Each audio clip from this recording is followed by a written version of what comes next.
উত্তরের একটি গর্ব, দেশের অন্যতম ব্যস্ত রেলওয়ে স্টেশন সান্তাহার জংশন। ঐতিহাসিকভাবে এই স্টেশনের গুরুত্ব অনেক। ব্রিটিশ আমলেই তৈরি হয়েছিল এই জংশন। একসময় এটি ছিল উত্তরবঙ্গের প্রধান ট্রান্সপোর্ট হাব। এখান থেকেই ছুটে যেত ট্রেন রাজশাহী, দিনাজপুর, সৈয়দপুর আর খুলনার দিকে। 1971 সালের মুক্তিযুদ্ধেও সান্তাহার জংশনের ভূমিকা ছিল অত্যন্ত গুরুত্বপূর্ণ।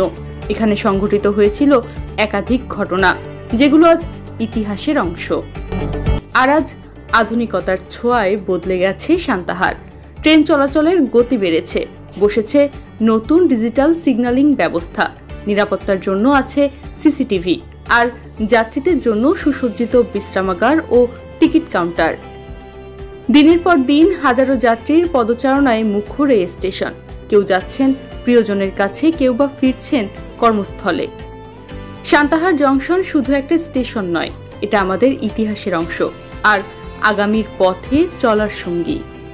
সান্তাহার, যেখানে ইতিহাস কথা বলে আর ভবিষ্যতের পথ করে দেয়।